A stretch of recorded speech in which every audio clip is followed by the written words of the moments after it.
আসসালামু আলাইকুম। Redmi 10C ফোনটির সমস্যা হচ্ছে ডিসপ্লেতে গ্রাফিক্স এবং লাইট কোনোটাই আসে না। এই সমস্যাটি মূলত এটার যে গ্রাফিক্স আইসিটি আছে এই আইসিটি ড্রাই সোল্ড হয়ে যাওয়ার কারণে হয়।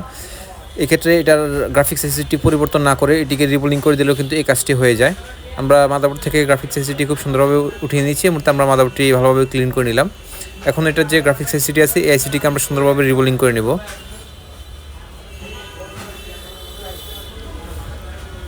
আমরা গ্রাফিক্স আইসিটিকে রিবোলিং করে নিয়েছি। এই মুহূর্তে আমরা আইসিটির উপরে হালকা একটু ফ্ল্যাক্স পেজ দিয়ে হিট দিয়ে নেব। এর পরবর্তীতে আমরা আইসিটিকে মাদারবোর্ডের সাথে লাগিয়ে দিব।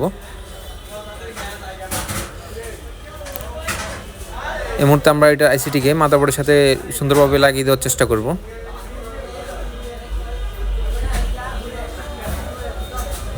আমরা খুব সুন্দরভাবে এই আইসিটিকে মাদারবোর্ডের সাথে লাগিয়ে নিয়েছি। এখন আমরা মাদারবোর্ড থেকে মোবাইলের সাথে লাগিয়ে দেখব এটার যে গ্রাফিক্সের সমস্যাটি ছিল এটা সমাধান হয়েছে কিনা।